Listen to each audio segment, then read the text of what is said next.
충신교회에서 파송한 선교사 2기 이전에 목사입니다. 그래서 말씀을 먼저 전한 다음에 그 다음에 선교 보고를 하겠습니다.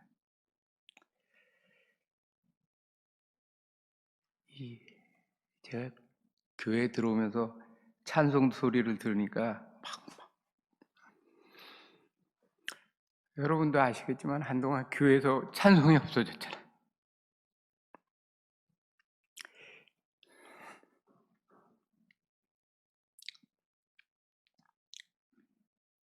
이 교회는요,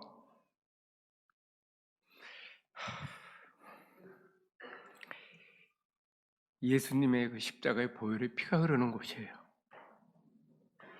여러분들이 앉아있는 그 의자 밑에 그 바닥에 십자가 보혈의 피가 흐르고 있단 말이에요. 그것이 짓밟히는데 얼마나 마음이 아프겠어요. 근데 오늘 교회 들어오는데 찬송하는 모습을 보면서 너무 좋은 거예요. 제가 어릴 때 교회 다닐 때 그 교회 가서 하는 게 뭐가 있어요? 아무것도 모르지만 선생님이 가르쳐준 그 찬송을 따라하는 게 너무 기뻤거든요. 오늘 그 모습을 보면서 참 좋았습니다. 너무 좋아요. 이제 코로나 시대로 인해서 세상이 많이 바뀌었잖아요. 뭐 양과 염소가 갈리고 가라지와 곡식이 갈리고 그런 거 중요합니다. 근데 정말 중요한 것은요, 이 코로나, 이 중국에서 발생한 이 악한 코로나로 인해서 성도들이 갈리는 거예요. 하나님의 뜻보다 내 뜻을 따르는 사람들이 생기기 시작했어요. 교회를 멀리 하다 보니까. 그런 걸 타락한 인간이라고 합니다. 그러나 내 뜻보다 하나님의 뜻을 따르는 사람들이 생겨나기 시작했다는 거예요. 이분들이 진짜 성도예요. 여러분들 같은 분들. 성도들이 왜 교회에 모입니까? 옆에 집 사람 만나려고, 아는 사람 만나려고 모이는 거 아니잖아요. 그냥 하나님 앞에, 하나님 내 뜻이 이렇지만 저 하나님 뜻 따르고 싶어요. 도와주세요. 그러려고 오는 거 아닙니까? 그게 우리 성도들이 하는 일이잖아요. 저희도 마찬가지예요. 선교사가 뭐 다른 거 있습니까? 저도 편하게 살고 싶고요. 저도 한국에서 잘 먹고 잘 살고 싶은 거 똑같은 마음이에요. 그렇지만 그것보다는 하나님의 뜻을 따르는 게 우리의 삶이기 때문에 그렇다는 겁니다.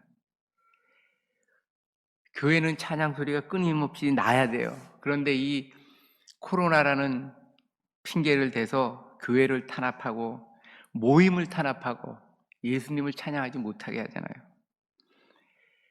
로마 시대 때 그 카타콤에서 예수님을 믿다가 잡혀온 모녀가 있었어요. 이제 로마 사람 군인들이 죽이는 거죠. 아이가 막 두려워요. 엄마 어떻게? 근데 이 로마 군인들이 엄마 보는 앞에서 아이를 죽입니다. 그 아이가 막 두려워하고 있을 때 엄마가 하는 얘기가 두려워하지 마. 우리가 그렇게 바라던 주님 앞으로 가잖아. 조금만 기다려. 엄마도 따라갈게. 그게 믿음 아닙니까? 2년 전인가 잠깐 인터넷에 올라온 사진을 보니까 중국의 폐허가 된 이 공산당들이 무너뜨린 그 교회에 의해서 몇 사람이 앉아서 예배를 드리고 있더라고요. 근데 그들의 얼굴을 보니까 다 피멍이 들은 거예요. 맞아갖고. 그럼에도 그들은 주님을 찬양하는 것들을, 예배 드리는 일들을 정말 멈추지 않더라고요. 이 세상에서 우리 인류가 살면서 아주 특히 어마어마하게 큰 사건이 두 사건이 있었습니다. 뭐 1차 대전, 2차 대전 이런 건 사건도 아니에요. 가장 큰 사건이 선악과의 사건입니다. 그리고 또 하나의 사건이 예수 그리스도 그 십자가 보혈의 사건이에요. 이 두 사건, 이거로 인해서 우리가 죄인이 되었고 이 사건으로 인해서 우리가 구원받은 놀라운 일들이 있거든요. 이 선악과 사건은 정말 끔찍합니다. 근데 그 누구든지 아담의 자리에 있었거나 하와의 자리에 있었다면 그런 죄를 지을 수밖에 없다는 겁니다. 마귀가 유혹을 해서 쓰러졌습니다. 그리고 쓰러진 다음에 인간은 자기 멋대로 죄를 짓기 시작했어요. 왜냐하면 하나님의 뜻을 무시했거든요. 선악과의 사건의 가장 중요한 핵심이, 선악과 사건 이전에는 아담과 늘 하나였어요. 하나님이 하나였다고요. 뜻이 하나였다고요. 그런데 선악과를 따먹은 다음에 그 뜻이 깨지기 시작하는 거예요. 아담이 얼마나 똑똑했습니까? 세상의 모든 사물에 이름을 다 지어줬잖아요. 저보고 하라 그러면 한 10개, 20개 지면 다 헷갈려서 모를 겁니다. 근데 다 하잖아요. 그렇게 하나님께서 지혜를 주셨어요. 그런데 인간이 타락하면서 또 이 성경을 보면 계속 타락을 합니다. 그러니까 하나님의 마음이 너무 상하시니까 창세기 6장 3절에 보면 이렇게 하나님이 말씀을 하십니다. 한번 창세기 6장 3절입니다. 여호와께서 이르시되 나의 영이 영원히 사람과 함께하지 아니하리니 이는 그들의 육신이 됨이라. 그러나 그들 나라는 120년이 되리라. 하나님이 떠나셨어요. 그 전에는 하나님이 인간이 죄를 짓는 중에도 함께 하셨다고요. 그런데 떠나셨단 말이에요. 그러니까 이 허전한 마음을 채우기 위해서 인간들이 하는 짓이 뭡니까? 죄밖에 지을 게 없는 거예요. 하나님을 찬양합니까? 안 합니다.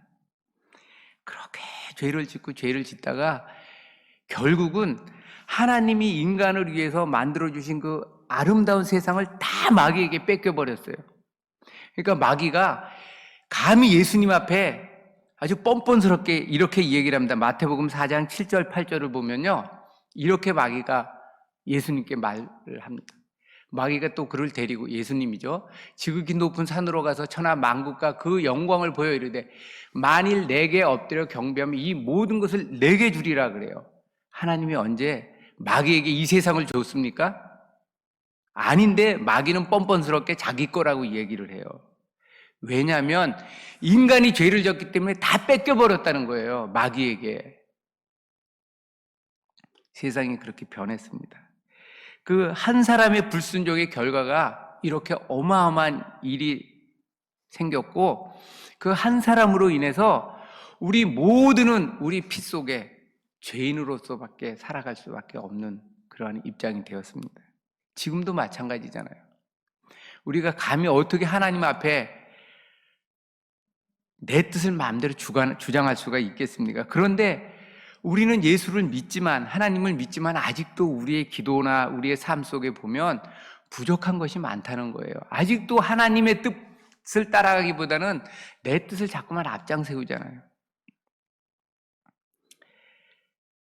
선악과를 따먹은 이후에 인간들은 끊임없이 이러한 실수를 하면서 살아갑니다. 그래서 하나님이 정말 그 인간을 구원하기 위해서 많은 방법을 동원합니다. 그러다가 성경에 보니까 노아 한 사람이 하나님께 은혜를 입었더라라고 나와요. 그런데 그게 그렇게 은혜가 아니라 노아만이 하나님을 찾은 거예요. 그 많은 죄인 중에서 노아만이 찾았어요. 그래서 하나님이 귀하게 보시고 그를 구원했습니다. 그 가족을. 근데 결과가 어떻습니까? 그렇게 구원받은 하나님을 찾은 그 노아가 그 가족들과 함께 영원히 하나님을 찾고 범죄하지 않았습니까? 또 넘어졌잖아요. 그 후손들이 계속 죄를 짓잖아요. 바벨탑까지 쌓아가면서. 이 성경이 말하는 것은 인간들은 너희의 노력으로, 나의 의지로 발버둥을 치고 노력한다고 할지라도 죄로 넘어질 수밖에 없는 그러한 사람이라는 것을 노아를 통해서 우리에게 알려주고 있는 겁니다. 그런데 하나님이 어느 날 아무것도 모르는 우상을 만들어서 파는 그런 아브라함을 택하잖아요. 하나님이 누군지도 모르는, 하나님을 찾지도 않는 그 사람을 택하세요. 그래갖고 하나님이 말씀하시는 거예요. 성경을 통해서. 아브라함을 봐라. 나의 열심이 어떤지를 봐라. 나의 열심으로 너희들을 어떻게 구원하는지를 봐라. 아브라함 한 사람이 하나님을 바라보고 약속을 바라보고 있는데, 아브라함이 죽을 때 자녀가 몇입니까? 정말 올바른 자손 하나, 이삭밖에 없었잖아요. 얼마나 황당하겠습니까? 하나님, 이게 뭐예요? 하늘의 별처럼 바다의 모래처럼 많은 자손을 주겠다고 했는데 달랑 하나밖에 없는데, 또 그 하나밖에 없는 아들을 어느 날 나에게 바쳐라, 이런 말씀을 하셨는데, 근데 아브라함은 하나님의 마음을 아는 거예요. 나에게 약속을 하셨으니까 내가 가겠다. 그 하나님께서 결국은 12명의 야곱을 통해서 자녀를 주고, 또 60만 명의 자녀를 주고, 그죠? 70명이 애굽으로 갔다 60만 명이 나오는 놀라운 일들을 하면서 온 인류가 예수를 믿기 시작했습니다. 하나님의 열심이 그런 거예요. 죄로 빠져서 사는 너희들에게 이제 내가 어떠한 열심으로 너희를 구원하는지를 봐라 해갖고 일어난 사건이 바로 예수님의 사건입니다. 십자가의 사건이에요. 예수님께서 우리와 똑같은 인성을 가지고 태어나셨잖아요. 그러면서 신이시잖아요. 여러분, 몸이 조금만 아파도 힘드시죠? 코로나 걸릴까봐 그냥 마스크하고 막 백신 주사도 맞고 굉장히 몸을 챙기시잖아요. 예수님이라고 안 그러셨겠어요? 넘어지면 안 아프셨겠어요? 똑같이 아팠을 겁니다. 배 안 고프셨겠어요? 그런데 아버지의 뜻을 알아요. 너는 죽어야 돼. 내가 사랑하는 저 사람들을 위해서 너는 죽어야 돼. 정말 예수님이요, 이제 내일이면 내가 잡혀가는 걸 아니까 겟세마네 동산에 올라가시잖아요. 기도합니다. 아버지, 나 죽기 싫어요. 그 고통이 싫습니다. 내가 죽으면 지옥에 가는 게 지옥 갈 텐데 우리의 죄를 용서하기 위해서 지옥에 가시잖아요. 싫습니다. 그렇게 기도를 합니다. 그러다가 그 마태복음 26장 47절에 보면 이렇게 예수님이 고백을 하세요. 다시 두 번째 나아가 기도하여 이르시되 내 아버지여, 만일 내가 마시지 않고는 이 잔이 내게서 지나갈 수 없거든 아버지의 원대로 되기를 원하나이다. 이게 우리 믿는 사람들의 고백이 돼야 돼요. 제 고백이 돼야 되고 여러분들의 고백이 돼야 된단 말이에요. 이렇게 고백해 보셨어요? 신이신 하나님, 예수님이 지금 내일이면 나는 십자가에서 죽어야 돼요. 그리고 그 모든 악함을 다 몸으로 채워갖고 지옥에 내려가야 되잖아요. 얼마나 힘드셨겠습니까? 어느 날 말씀을 보는데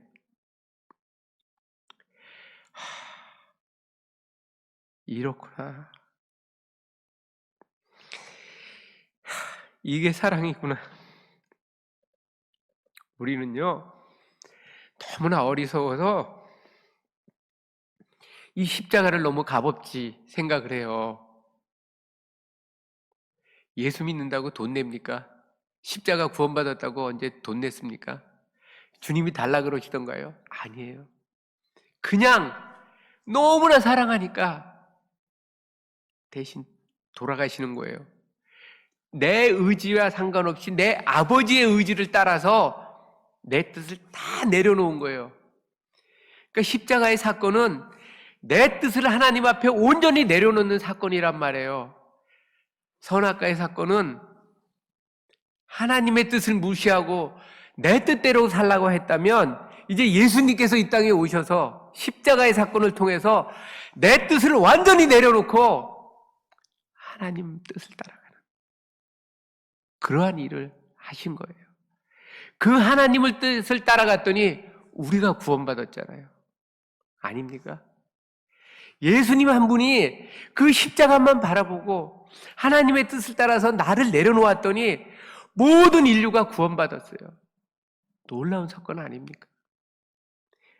바울이 어느 날 삼층천을 체험하고 난 다음에 예수님의 그 마음을 깨달았어요. 왜 십자가에 돌아가셨고 하나님께서 어떠한 계획이 있었는지. 그래서 바울은 성경에서 그 말을 강조하고 싶은 거예요.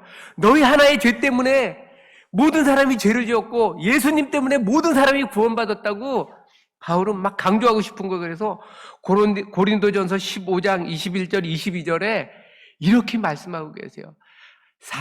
사망이 한 사람으로부터 말미암았으니 죽은 자의 부활도 한 사람으로 말미암는도다. 아담 안에서 모든 사람이 죽은 것 같이 그리스도 안에서 모든 사람이 삶을 얻으리라. 사도 바울이 너무 기쁜 거예요. 그러면서 여기로 끝이지 않아요. 골로새서 1장 21절 22절을 보니까 똑같은 말씀을 또 하세요. 전에 악한 행실로 멀리 떠나 마음으로 원수가 되었던 너희를 이제는 그의 육체의 죽음으로 말미암아 화목하게 하사 너희를 거룩하고 흠없고 책망할 것이 없는 자로 그 앞에 세우시고자 하셨으니 놀랍지 않아요? 정말 하나님의 은혜는 그런 거예요. 얼마나 감사합니까? 한 사람으로 말미암아 죄가 이 땅에 들어왔어요. 그래서 우리는 다 죄인이에요. 아무리 거룩한 척해도 죄인입니다. 스스로를 속이지 마세요. 저도 마찬가지고요. 저도 엄청나게 죄 많은 인생인데 하나님께서 겨우 더 죄짓지 말라고 이렇게 목사로 세워놓으셨습니다. 이제 하나님이 떠나셨잖아요. 인간으로부터 죄를 넘어졌으니까 예수님이 마지막 날에 제자들을 모아놓고 유언을 하세요. 유언의 말씀을 하십니다. 요한복음 14장 16절에서 18절을 보면 그 유언을 이렇게 말씀하세요. 내가 아버지께 구하였으니 그가 또 다른 보혜사를 너희에게 주사 영원토록 너희와 함께 있게 하리니. 성령이 함께 하는 겁니다. 보혜사. 떠나신 하나님이 함께 하신다는 거예요. 그는 진리의 영이라 세상은 능히 그를 받지 못하나니 이는 그를 보지도 못하고 알지도 못함이라. 그러나 너희는 그를 아나니 그는 너희와 함께 거하시며 또 너희 속에 계시겠습니다. 내 속에 계신 하나님이 떠나니까 예수 그리스도 십자가의 보혈을 통해서 성령님이 내 속에 와서 사시겠다는 거예요. 떠난 하나님이 다시 오시겠다는 거예요. 그러면서 만약에 너희를 떠나보내면 완전히 고아가 되냐고. 그러니까 주님이 말씀하세요. 내가 너희를 고아와 같이 내버려 두지 않겠다고. 너희에게 오기라. 얼마나 감사해요. 우리는 예수를 믿는데요. 이걸 잊으면 안 돼요. 죄로 인해서 하나님이 떠나셨지만 예수 그리스도 보혈의 피로 인해서 내 속에 성령님이 함께 하신다는 거예요. 놀랍지 않습니까? 주님은 우리를 버리지 않으세요. 하나님의 열심으로 우리를 구원하신단 말이에요. 인간의 열심은 결국은 타락하지만 하나님의 열심은 그런 게 아니에요. 끝까지 우리를 하나님의 품으로 이끌어 주신다는 겁니다. 너무나도 감사한 일이에요. 그렇다고 우리가 성령 안에 살면서 죄를 안 짓습니까? 예수를 믿으면서 죄를 안 짓습니까? 죄를 지을 수밖에 없어요. 마귀는 수시로 틈도 안 주고 우리를 넘어뜨리게 만듭니다. 그런데 하나님은요, 우리의 죄를 먼저 보는 게 아니라 예수 그리스도 보혈의 피를 먼저 보세요. 안경 끼신 분들은 아실 겁니다. 안경을 벗고 보면 뿌옇게 보이지만 안경을 끼고 보면 자세히 보여요. 그리고 모든 사물을 다 안경을 통해서 보시잖아요. 똑같은 거예요. 하나님이 우리의 죄를 볼 때는 예수 그리스도의 그 보혈의 피를 통해서 우리를 본단 말이에요. 그러니까 여러분이 지금까지 이렇게 버티고 살아가는 겁니다. 안 그랬으면요, 저도 벌써 죽었을 거예요. 그런데 내가 사랑하는 내 백성들을 하나님이 지키시잖아요. 예수 보혈의 피로 지키시잖아요. 그래서 우리가 이렇게 살아가는 겁니다. 감사하지 않으세요? 놀라운 일이라는 겁니다. 우리가 늘 하나님의 은혜를 간구합니다. 무엇을 통해서 합니까? 기도를 통해서 합니다. 그리고 하나님의 그 십자가의 사랑, 예수 그리스도의 놀라운 구원의 은혜를 우리는 깨닫습니다. 무엇을 통해서 깨닫습니까? 성령을 통해서 깨달아야 됩니다. 세례 요한이 그 마가복음 1장 8절에 이렇게 고백을 합니다. 많은 사람들에게 고백을 외칩니다. 나는 너에게 물로 세례를 베풀었거니와 그는 너에게 성령으로 세례를 베푸시리라. 그리고 예수님께서 정말 그 약속을 지키시잖아요. 성령으로 여러분들의 그 12제자를 변화시키고 성령을 받게 함으로써 성령을 통해서 세상의 모든 곳에 복음이 전하게 되었잖아요. 여러분들도 성령을 간구하세요. 교회만 다니시면 다가 아닙니다. 성령이 함께 해야 돼요. 성령 세례를 받아야 된다니까요. 물로 세례를 주면 나의 뒤에 오시는 분은 성령으로 너에게 세례를 주시겠다라고 명확하게 복음에 전해져 있잖아요. 그러니까 여러분들이 성령 세례를 받으면 변하는 거예요. 변하는 거예요. 많은 사람들이 그럽니다. 나는 기도를 해도 답이 없어요. 그렇게 간절하게 기도해도 하나님께서 왜 내 기도를 무시하시고 왜 내 간구를 외면하십니까? 라고 많이 힘들어 하셨죠. 그런 분들 많잖아요. 저도 마찬가지고요. 그런데 성경을 읽다 보니까 놀라운 비밀이 있더라고요. 그 다니엘서 10장 12절에서 13절을 보면 정말 놀라운 말씀이 있어요. 그가 내게 이르되 다니엘아 두려워하지 말라. 내가 깨달으려 하여 내 하나님 앞으로 스스로 겸비하게 하기를 결심하던 첫날부터 내 말이 응답받았으므로 내가 내 말로 말미암아 왔느니라. 그런데 바사왕국의 군주가 21일 동안 나를 막았으므로 내가 거기서 바사왕국의 왕들과 함께 머물러 있더니 가장 높은 군주 중 하나인 미가엘이 와서 나를 도와줌으로 했는데 좀 어려워요. 그래서 세 번역 성경으로 보면 이렇게 돼 있어요. 그가 다시 나에게 말하였다. 다니엘아 두려워하지 말아라. 내가 깨달음을 받기에 내 하나님 앞에서 자신을 낮추고 결심한 첫날부터, 즉 기도했다는 겁니다. 첫날에 하나님은 내 기도를 들으셨다. 우리가 기도하는 그 첫날에 하나님은 들으신다는 거예요. 그래서 내가 내 기도의 응답으로 여기까지 왔다. 페르시아 제국을 지배하고 있는 강한 악령이 21일 동안 내 길을 막았으나 우리의 기도는 하나님께서 바로 그날 들으세요. 그리고 응답을 가지고 천사가 오는데 막는 거예요. 악한 영들이 못하게 하는 거예요. 그래서 우리는 기도를 포기하면 안 되는 거예요. 끝까지 기도하세요. 하나님은 이미 그 응답을 가지고 우리에게 주시려고 하는데 마귀가 막어요. 사탄이 막어요. 그렇기 때문에 기도해야 되는 겁니다. 뚫어야 되잖아요. 마귀를 물리쳐야 되잖아요. 예전엔 힘들었지만 지금은 예수 그리스도의 보혈의 피가 있기 때문에 능히 깨부실 수가 있단 말이에요. 기도하십시오. 응답받습니다. 그 놀라운 일들이 있다는 거예요.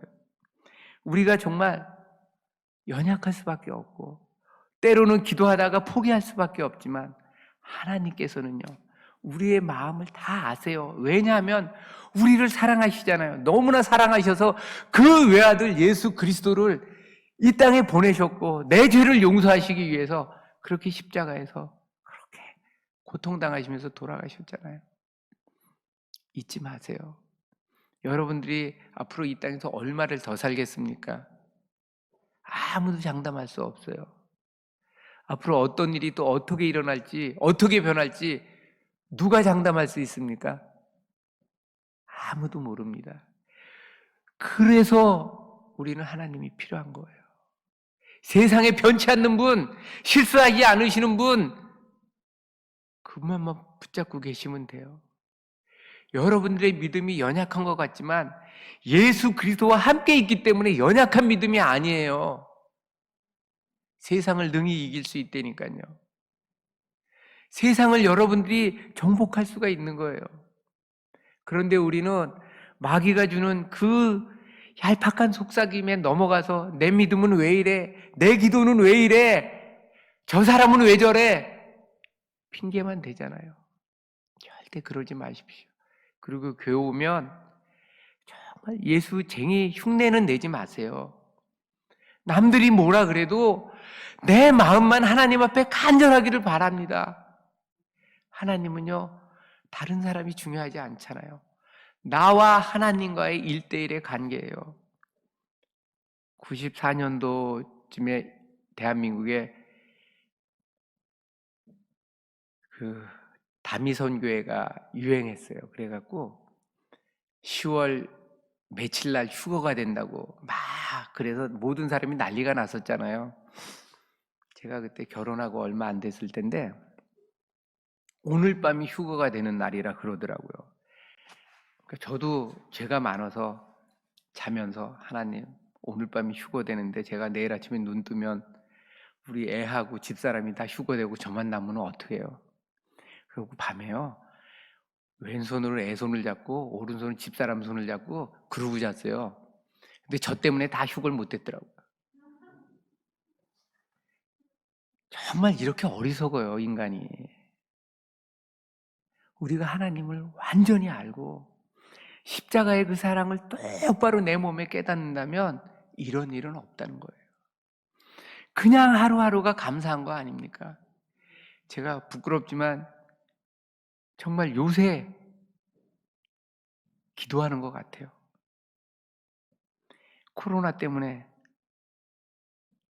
처음에는 뭐 그냥 말로만 그래 드디어 하나님이 양과 염소를 가르치누만, 그러니까 나는 양의 입장에서 얘기를 했는데 되돌아보니까 염소의 입장에서 제가 그러고 있더라고요. 근데 어느 날부터인가 말씀이 다시 모이기 시작하고 어느 날부터인가 한 번도 제대로 기도 못했구나. 그저 목사니까 기도 시간 채우려고 사람들 앞에 물어보면 하루에 2시간 이상은 기도합니다. 이 말하고 나를 좀 자랑하고 싶어서 그렇게 했구나 라는 걸 깨닫게 하시더라고요. 그러면서 성경을 보니까 하나님의 사랑도 사랑이지만 이 사도 바울 이분이 얼마나 영혼들을 사랑했는지 알겠더라고요. 얼마나 하나님 앞에 간구했는지 알겠더라고요. 그러면서 기도했더니 정말 기도 시간이 너무 모자라고 부족한 걸 알겠습니다. 여러분도요, 하나님의 사랑만 깨달으면 괜찮아요. 그 십자가의 놀라운 은혜만 깨달으면 얼마든지 기도할 수 있어요. 저는 여기 와서 지하철을 몇 번 탔는데 너무 좋은 거예요. 한국은 그렇다면서요. 어떤 사람들 많이 쳐다보면 시비 건대면서요. 너 왜 나 쳐다봐? 그래서 눈을 딱 감고 기도합니다. 1시간 동안 너무 좋은 거예요. 하나님 정말 감사합니다. 이 시간 동안 제가 못한 기도를 할 수 있게 해주셔서 감사합니다. 그러니까 좋더라고요. 지하철도 참 좋고. 하여튼 우리는 하나님의 은혜 가운데 살 수밖에 없는 사람들이고 그래서 성도인 거예요. 그래서 그 총신대 학원 앞에 가면 돌덩어리가 큰 게 있는데 첫 번째 써 있는 게 신자가 되라예요. 제가 부끄럽지만 이제 신자가 돼갑니다. 정말 어떻게 하나님의 은혜로 목사가 됐는지 모르겠지만 그것도 은혜겠죠. 그러나 목사가 되다 보니까 신자를 잊어버렸기 때문에 이제야 하나님께서 너 신자야 알았지? 네 감사합니다. 신자로 불러주셔서 감사합니다. 그러고 삽니다. 여러분들 신자의 자리를 잊지 마세요. 하나님을 처음 믿은 그 사랑을 잊지 마시고 붙잡고 사세요. 그러면 삶이 바뀌어요. 지금보다 더 풍성한 은혜를 받을 수 있다니까요. 지금의 삶이 힘듭니까? 육적으로, 물질적으로 힘듭니까? 하나님이 함께 하시면 다 변화시켜 주세요. 두려워하지 마세요. 하나님이 함께 하십니다. 우리 기도하겠습니다. 감사합니다, 주님. 정말 이 세상에 없어서는 안 될 2가지 놀라운 사건, 십자가의 사건, 선악과의 사건, 그 사건으로 우리가 하나님 앞에 이렇게 죄인이지만 은혜 받은 자로 섰습니다. 하나님 감사합니다. 그 은혜 잃어버리지 않게 늘 성령으로 우리를 다스려 주옵소서. 감사하며 예수님의 이름으로 기도하였습니다. 아멘.